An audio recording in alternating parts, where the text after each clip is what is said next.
Continuamos con Fernando Casado. Y mira, pasamos estas páginas y tienen un ligero olor a cocuy. Y es que con cocuy fue bautizado este libro, Antiperiodistas, confesiones de las agresiones mediáticas contra Venezuela, editado por el Ministerio del Poder Popular para la Comunicación y la Información en Venezuela, aunque su autor es español, andaluz. Ha estudiado en la Universidad de La Laguna en Canarias, Tenerife. Bienvenido, Fernando, ¿cómo estás? Doctor en Comunicación. ¿Qué tal? Muy bien, muy contento de estar aquí en la feria, de haber presentado contigo el libro esta tarde, que ha sido un acto muy bonito, que ha sido un acto realmente lleno de pueblo. Y la verdad es que con muchas esperanzas de que este libro se conozca acá, porque creo que es fundamental que empecemos a ver cómo funciona el monstruo por dentro. Sí, ajá. ¿Qué es eso de antiperiodistas? ¿Por qué antiperiodistas? Bueno, porque se basa en 70 entrevistas que se hicieron a los periodistas que más y peor escriben de Venezuela, y se les confrontó con los propios artículos que ellos escribían en contra de Venezuela, con llenos de manipulaciones, de sesgo lexicológico, de adjetivación, de falta de pluralidad.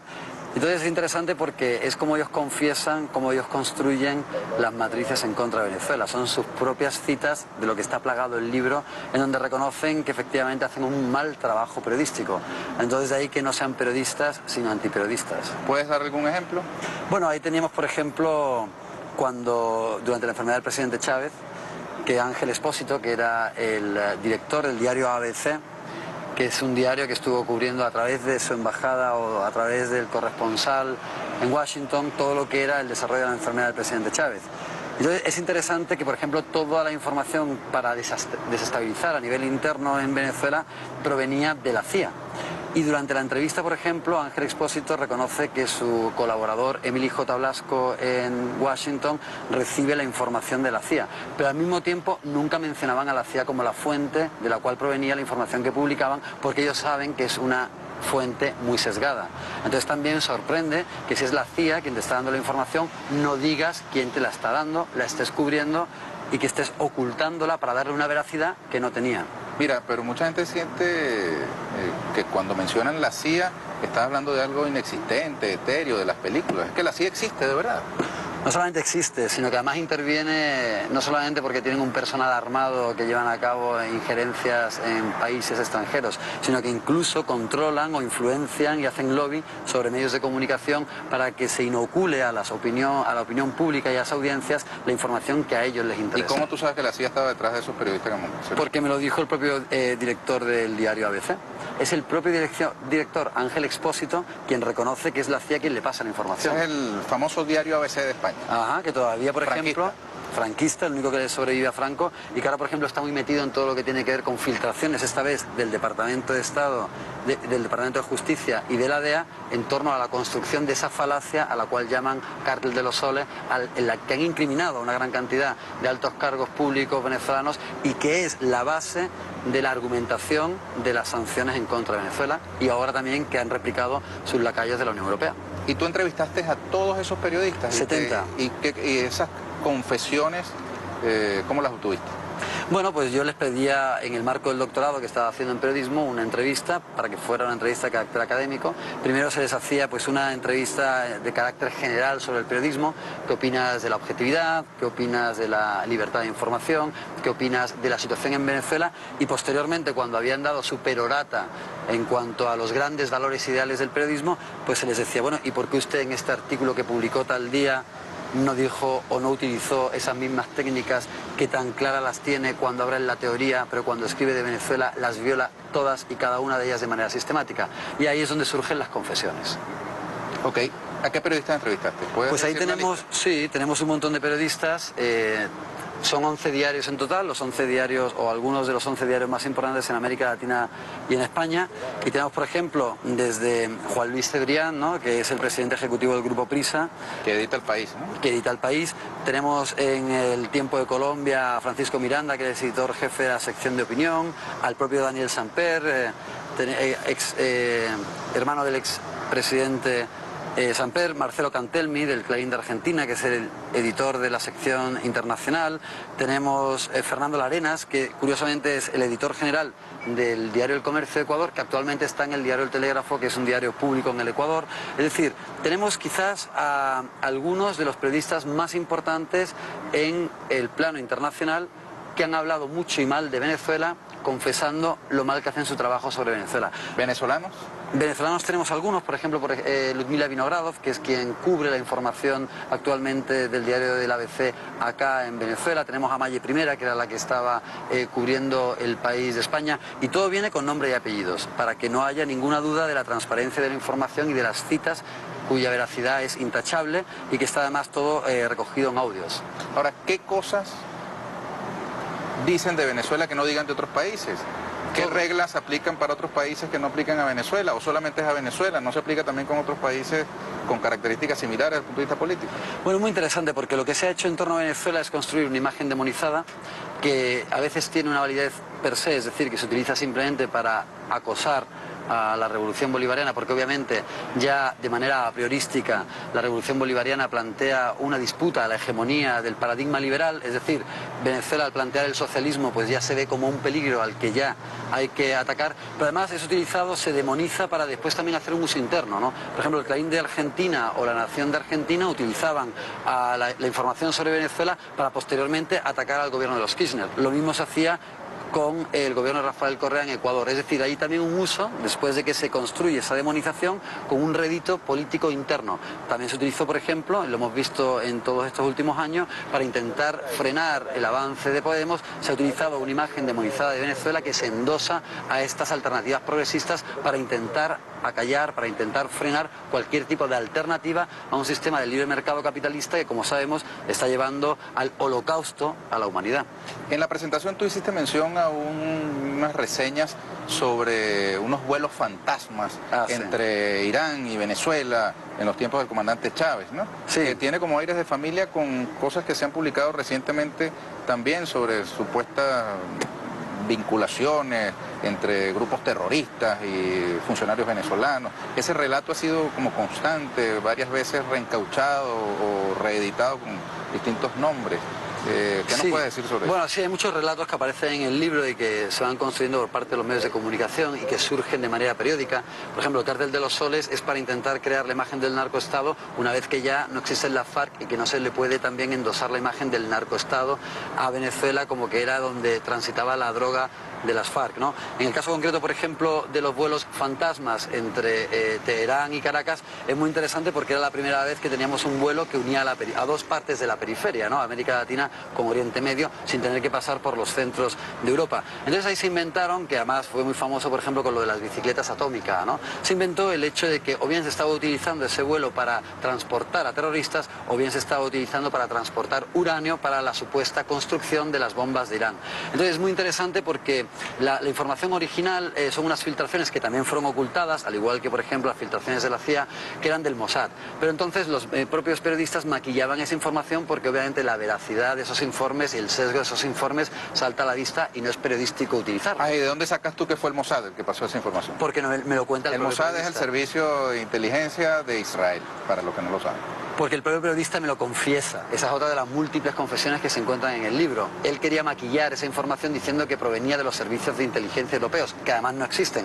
Entonces, ¿quién es ese periodista? Jaime López, del Mundo. Ajá, ¿y por qué él acude a esa creación, esa invención? Porque él, al ser un freelance o stringer que sobreviven como la mayor parte, o como todos los periodistas extranjeros que están en Venezuela, sobreviven a costa de la publicación de las piezas periodísticas por las cuales se le paga por cada una que es publicada. Entonces tienen que darle a sus editores una información que sea espectacular, que venda y que si además sirve para vilipendiar, para demonizar a Venezuela, pues aún mejor. ¿Qué es un stringer?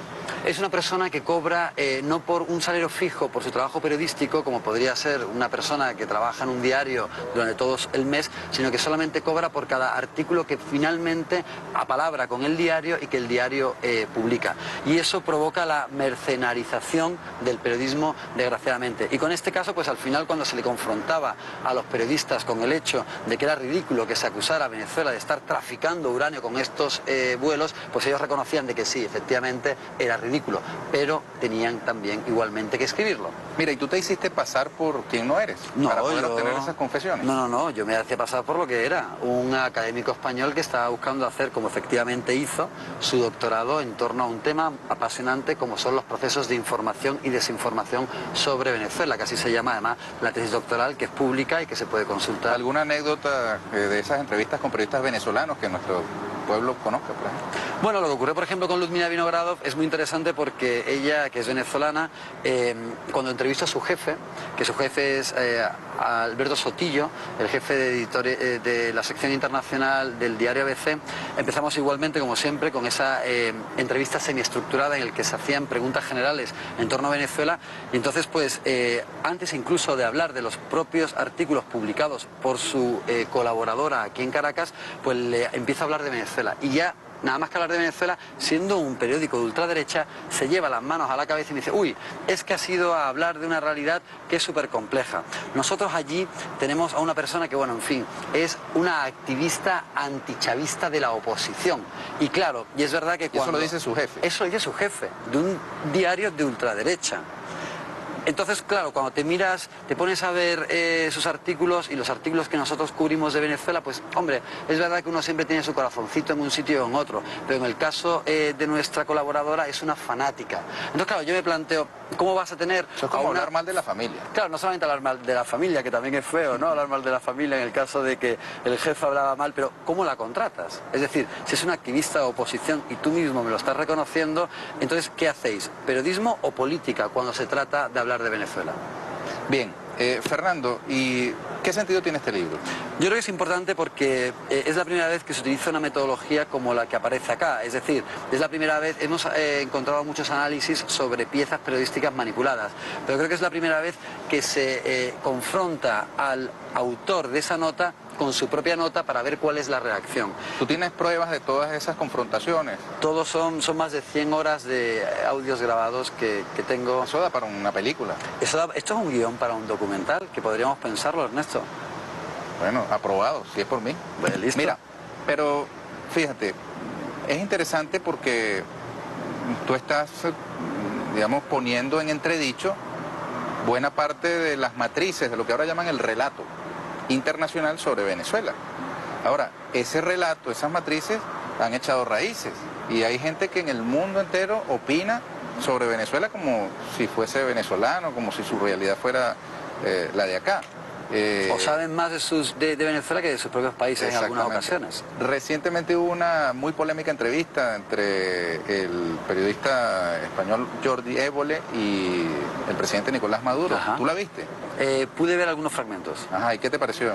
Bueno, creo que Jordi es un buen entrevistador cuando se trata de hablar de la realidad interna española, pero después hay una serie de estereotipos que yo acusaría de eurocéntricos que él transporta a la entrevista. Él no se documenta bien, él normalmente se documenta, pero no se documentó bien o con la riqueza que tiene la realidad venezolana. Pero ¿cómo no se documentó bien si presentó unos videos de unas personas allí? Bueno, pues porque aquí hay varios relatos... un paquete de billetes de 100 bolívares. Claro, ¿eso qué es? Eso es espectáculo, eso que es un showcito para la televisión. Pero realmente... Ya lo había hecho Amanpour con el presidente Chávez, hace unos años atrás, ¿no? O sea que encima no fue ni original. Pago de billetes. No fue ni original.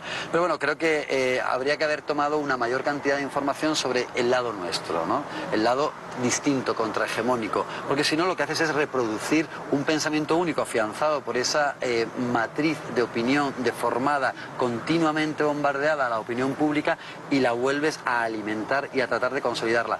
Y uno que sea o que se trate de erigir como un buen periodista debería de tomar todas las distintas visiones y enfoques sobre la realidad para poder contrastarla y para poder también presentársela al presidente Nicolás Maduro. En honor a la verdad, Jordi dio una entrevista a una periodista venezolana que también, digamos, es notoriamente antichavista o crítica del gobierno bolivariano.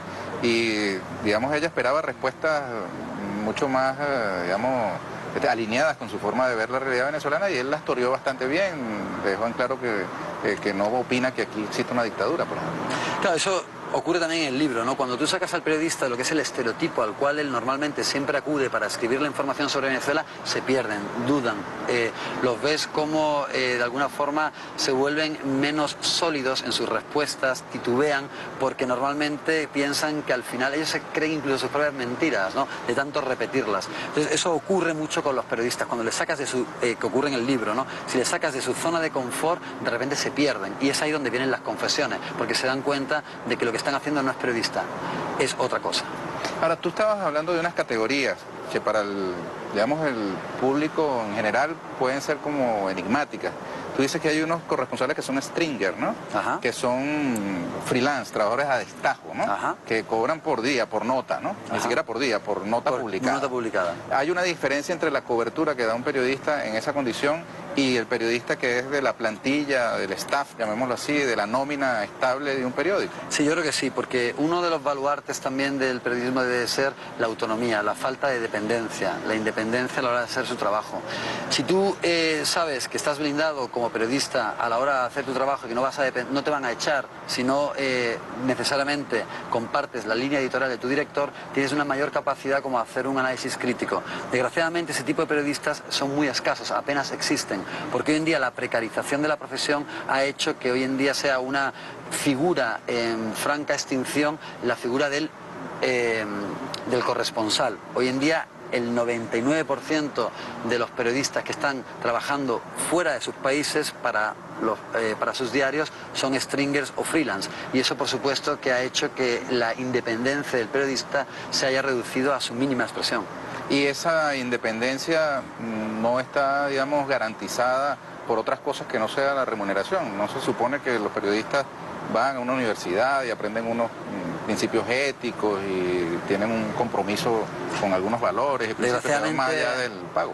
Desgraciadamente la realidad práctica es aplastante y hemos visto cómo se han tarifado la gran parte de los periodistas cuando se trata de hablar de realidades que ponen en disputa al status quo.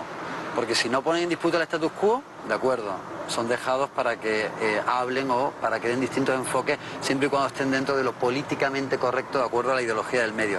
Pero es que Venezuela está fuera del status quo, pone en disputa a todo el sistema liberal, a todo el sistema capitalista, y ahí es cuando no se permite ningún tipo de libertad. Ahí es cuando hay que ser tajante en la lucha, en el ataque a destajo, de acoso y derribo en contra de Venezuela. Yo he escuchado a algunos que argumentan: frente a la dictadura y digamos, la ausencia de libertades no se puede ser neutral. ¿Qué ausencia de libertades y qué dictadura, Ernesto? ¿De qué estamos hablando? Tú le dices eso a tus colegas, es que es absurdo. Periodistas, es que ese argumento españoles o venezolanos, ¿y qué te responden? Sea. Hombre, el que no ha sido completamente ubicado dentro de las matrices de manipulación y que le queda, porque el problema de la repetición goebbeliana de que estamos en una dictadura hace que se convierta una mentira no solamente en verdad, como decía Goebbels, sino en un dogma de fe religioso. Entonces con esas personas es imposible, desgraciadamente, racionalizar. Pero cuando tú hablas con los periodistas que entienden lo que realmente ocurre en Venezuela y que aunque no estén de acuerdo, saben que no es una dictadura, ellos reconocen que esas matrices que se imponen desde sus propios diarios son excesivas porque no estamos en dictadura. Ellos reconocen, y además se ve en el libro claramente, hay un capítulo precisamente dedicado única y exclusivamente al desmontaje de la matriz de la dictadura, y todos y cada uno de ellos reconocen que Venezuela no está en una dictadura, pero que entienden que desde su línea editorial se les impone que se muestre a Venezuela como tal. Yo tomo textualmente una frase de Jordi en la entrevista al presidente Maduro, en la que dice: es que hay venezolanos que la están pasando francamente mal. ¿Qué dices tú de eso? Estamos en un momento muy duro. Venezuela atraviesa por un momento muy duro. Pero al mismo tiempo es interesante ver cómo se están desarrollando las últimas elecciones, cómo, pese a la coyuntura, aquí ha habido un cambio del sujeto político y hay gente que trasciende lo que puede ser una situación de dureza coyuntural por una vía que es la correcta y que es la que se está siguiendo en este momento en Venezuela. Pero no solamente para Venezuela, porque aquí lo que nos estamos jugando es mucho más. Nos estamos jugando una región que esté emancipada, libre, y no solamente en el tema material, sino en el tema mental. Cuando tú hablas en el tema de conciencia, cuando tú hablas con un venezolano, la capacidad que se tiene de análisis de la realidad, ya quisiera yo que la tuviera mi pueblo. ¿Por qué? Porque no tenemos la capacidad como para hacer esas lecturas. Sí. Pero si ustedes son, para algunos, que todavía tienen esa mentalidad, la madre patria. Vaya madre. Que nos legó el idioma y la academia y Sí. todas esas cosas. Sí, sí, sí. ¿No? Bueno, Casi que los títulos nobiliarios. desgraciadamente ese pensamiento colonial todavía subsiste, ¿no? No solamente a nivel de que ya no existe una colonia territorial, pero sí existen colonias mentales. Y eso es lo que tenemos que batir, es lo que hay que superar, y lo que yo creo que en gran medida, por ejemplo, en Venezuela se está superando. Mira, Fernando, tenemos participación de nuestras usuarias y usuarios a través de la etiqueta numeral toma nota cierre Filben. Veamos la primera de ellas. En una frase corta, ¿qué es un antiperiodista? Pregunta Laurita Gómez. Bueno, una persona que ha roto con todo su código deontológico, su código ético profesional y que ha dejado de ser periodista porque ya no se comporta como tal, sino que es un activista político y por lo tanto va en contra del periodismo. De ahí la palabra antiperiodistas. Ahora fíjate, esa es una definición que también pudiera ser utilizada al contrario, como en efecto lo hacen. Pudiera alguien que piensa distinto a ti decir, tú eres periodista, ¿verdad? No, bueno, yo hice Derecho, pero hice... Eres doctor en comunicación. Sí. Ponte tú y digan, ese español también es un antiperiodista porque no piensa como yo pienso. Pero yo he utilizado aquí un rigor a la hora de escribir con fuentes, explicando, en donde creo que va a ser difícil desde las propias reglas del periodismo rebatir la fiabilidad de este libro. Pero quien lo quiera hacer, que lo argumente. Perfecto. Veamos la siguiente participación a través del Twitter, hashtag. Así se dice en inglés, ¿verdad? Y en castellano se dice numeral. Toma nota, cierre Filben. Alice Bazán, caramba, felicitaciones por dejar a esos periodistas palangristas al desnudo que cobran por hablar mal de Venezuela. Eso dice Alice Bazán. Muchas gracias, Alice. Siguiente participación, numeral, toma nota, cierre Filben. Si tienen la siguiente, la ponemos en pantalla y si no, aquí está. Dice, sin duda alguna la memoria y la historia son fundamentales en nuestra sociedad.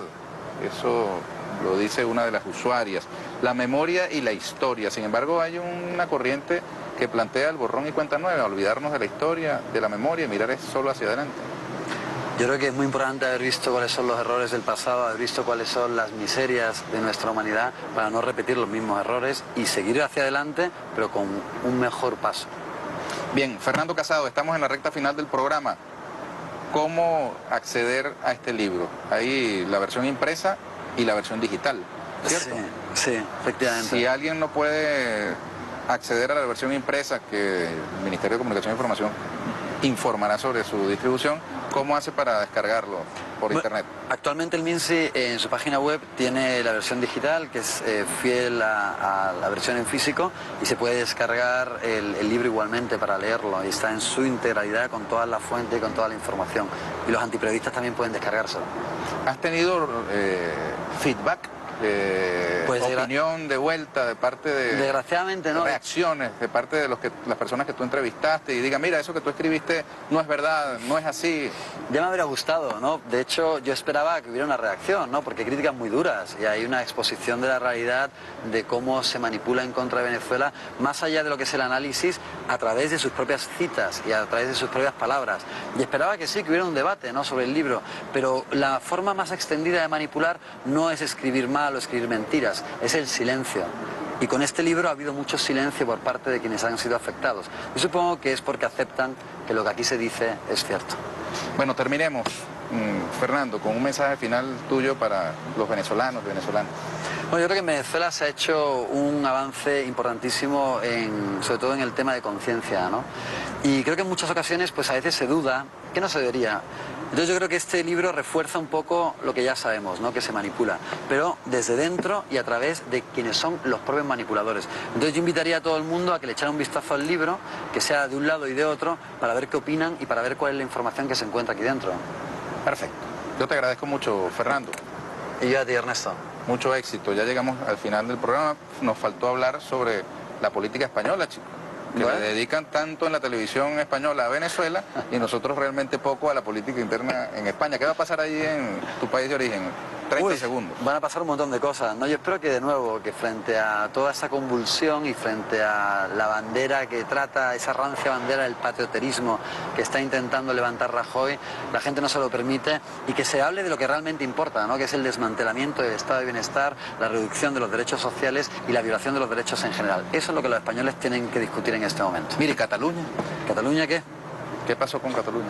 ¿Qué va a pasar con Cataluña? Yo no sé, yo la verdad es que pasar? yo soy andaluz y la verdad es que me da mucha pena porque yo creo que estas cosas son más bien un tema de clases, no de nueva creación de fronteras. Entonces yo lo que diría es que todos los que tenemos sensibilidad social nos unamos para ir en contra de quienes ejercen el poder y no crear una nueva frontera. ¿Para qué? Mira lo que pasó con la Gran Colombia, qué locura. Mira, ¿y qué reacción conoces tú ha habido en España a la entrevista con el presidente Nicolás Maduro? No lo sé, pero me gustaría verlo, porque, bueno, conozco a mi madre, pero mi madre es muy roja, ¿no? Entonces dijo que Maduro estuvo espectacular, pero claro, ella tiene tal sesgo que yo, por supuesto, que la creo y la comparto, ¿no? Pero me gustaría escuchar otras opiniones, pero mi madre, encantadísima con la entrevista. Muy bien, ¿y Rajoy se sometería a una entrevista así como esa? Sí. Así, Sí, lúgubre y de ese nivel de... Bueno, lúgubre no, lúgubre no. Probablemente... A ver lo que haría, pero probablemente impactaría muchas cosas en la entrevista, probablemente, no lo sé. Bueno, te agradezco, Y yo Fernando. también. Gracias. Y les agradezco a ustedes, amigas y amigos, por habernos acompañado hasta esta hora. Hoy, día domingo, los esperamos dentro de una semana a las 9 de la noche en una nueva emisión de Toma Nota Venezuela. Con este servidor Ernesto Villegas, siempre con muchísimo respeto por ustedes. Hasta la próxima.